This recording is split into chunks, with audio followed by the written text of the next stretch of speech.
Hey there, this is Brian Terrian from the Disability Digest, and this video is about Social Security disability benefits for veterans in 2023.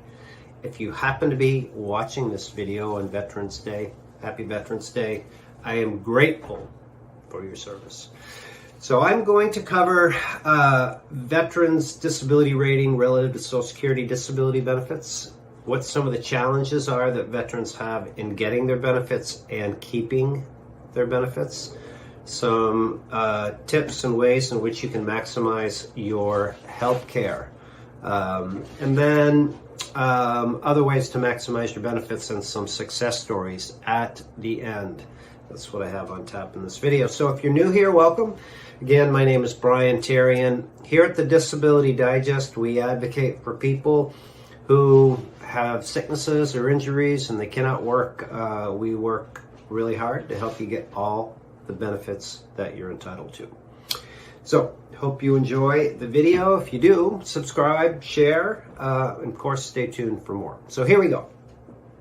First of all, veterans commonly come to us here and they ask a question, well, I have a rating of 70%, 80%, or 100, whatever it is.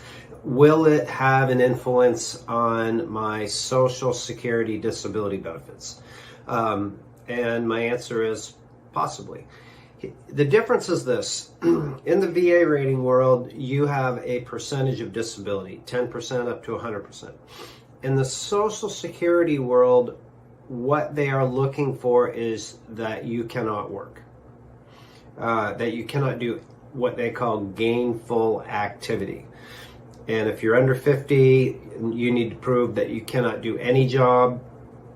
If you're over 50, it could be, depending on the work that you've done, that your case could be that you are not able to do your prior work. So the difference, there's this, it's just concept-wise, it's a big difference. So if you have a 100% rating, that is significant. However, I've met individuals that have a 100% rating and they're working. So again, it's a possibility. Ultimately, it comes down to this. If you cannot work, what I advise people is you should definitely pursue your disability benefits. You can get both. You paid for them, and that's what they are there for. All right.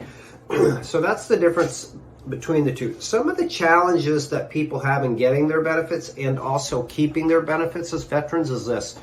A lot of veterans are, especially a combat veteran, is young. If they're in their 30s or 40s, then Social Security looks at an individual in this age category as expensive. That's my opinion. Because they could potentially be paying them for years, hundreds of thousands of dollars. So they make them really earn it. And the degree of difficulty is certainly higher. Not to say that it cannot be done. We've done it here. At the end of this video, you'll have access to success stories from individuals like Sherman who got approved. So that's one. The other challenge is the VA medical records and how they're tracked is different than civilian. I'll just say that. It's not as easy for Social Security to pinpoint the exact determining factors that are going to help you qualify. And in addition to that, oftentimes there's just 800, 1,000, lots of medical records. So for a case examiner to look at that pile of medical records, they can either go through it or they can deny it. So that's another challenge that you have. The next one is that veterans are not real good at communicating for example, their pain level. They're taught to play hurt. So they may have a pain level of like an 8 or a 9, but they maybe are reporting it as a 4 or 5. And that's one of the challenges, because taught to play hurt, get back in the game. So clear communication of that will definitely help you. The last one is really bizarre to me, but I consistently hear this. Individuals that have to go to court don't get approved at the initial stage or the reconsideration, they go to court. There's a lot of judges that are veterans, and they're sitting on the bench and they're looking at somebody, and you'd think that maybe there would be some leniency there, but it actually goes the other way. Oftentimes the judge will have a position like, I'm working, why aren't you? So those are the things, those are the challenges that individuals have in getting their benefits and keeping their benefits. These can be overcome, and it's what we've learned, and others that do this work have experience. So just a heads up. The next thing that I want to go through with you, there's an expedite piece to this disability that I also want to mention. And expedite only means this, that they'll look at your case and make a quicker decision. And quick in Social Security, especially right now, it's like, doesn't really exist. But the target is to get these in like a 3-month period. And the average wait time for initial decision right now is like over 8. So, and they usually do that pretty good. So that's where the expedite can help you. Just make sure that you've got a good solid case that they're looking at. And we can talk more about that at the end. Healthcare. Veterans, in my opinion, are in a great position to maximize healthcare.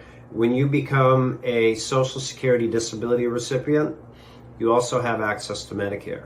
So you have your VA treatment plan that you can do, or TRICARE, which is a phenomenal healthcare package. But you are required to have Medicare A and pay the Medicare Part B premium. So with the Medicare Part B premium, a lot of vets are like, I don't need it, I go to the VA, right? But you do need to have that. And the VA is not considered credible insurance or coverage that you can just cancel Part B. You'd pay a penalty if and when you need it. So here's what you can do. Here's some strategies for veterans. Is if you're using the VA and you're happy with it and you don't need to do a lot of civilian doctoring, then you can look at your Medicare Part B as like a benefits package.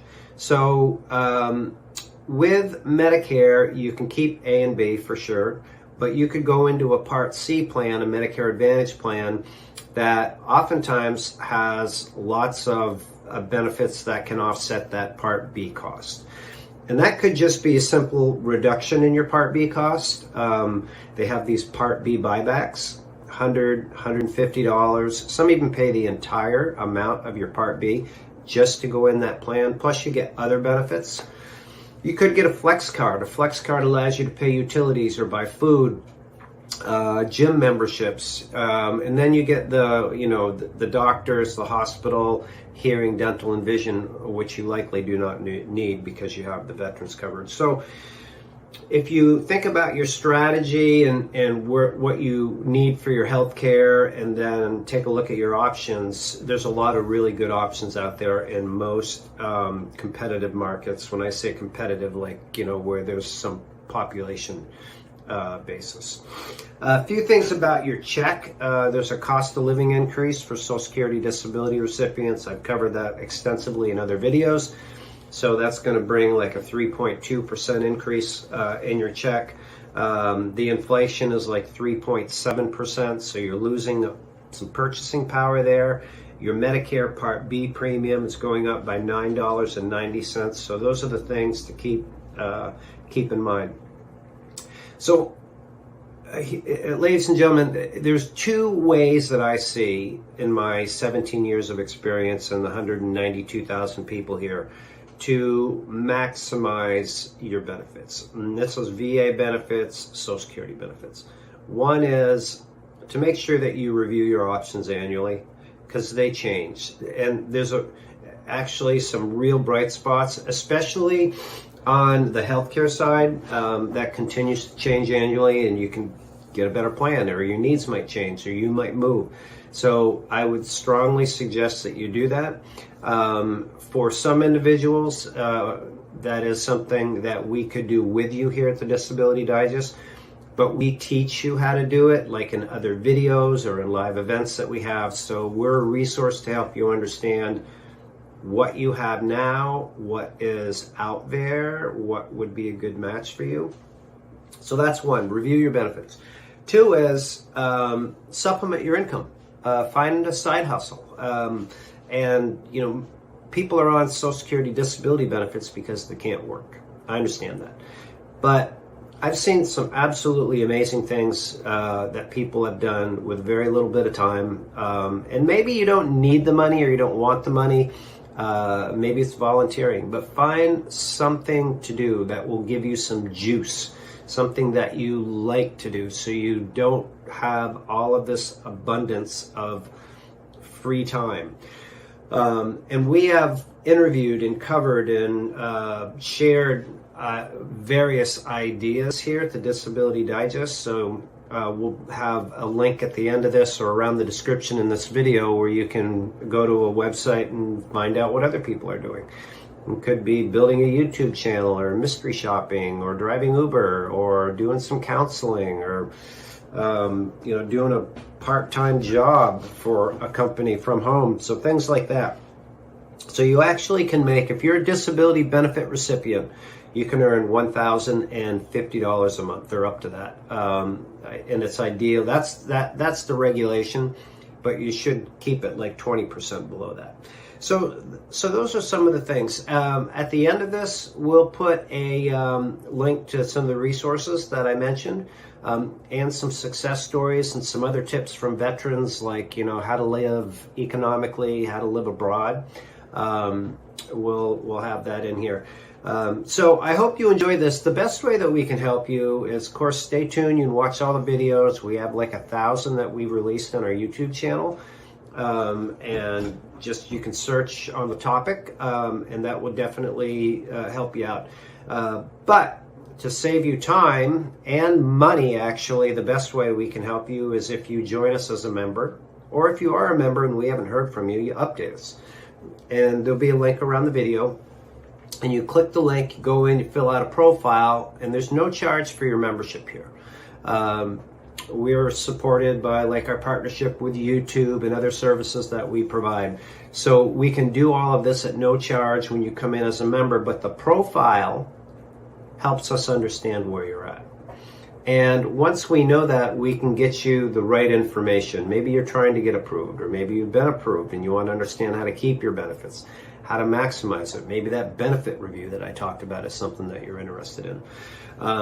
And so that will get you, you know, the right information, the right contacts, the right support team here, the right events that we have, so that you can save time and get the right information. Now, some of you come in and you may start and you haven't been approved. So you get approved, and then you, of course, we ask that you let us know, and then we move you to the next spot, so that we can continue to help you. So anyway, thank you so much for your service, ladies and gentlemen. It's because of your work that we live in this wonderful country that we do. So I hope you enjoyed this, and you stay tuned for more. Make it a great day. It's been Brian from the Disability Digest.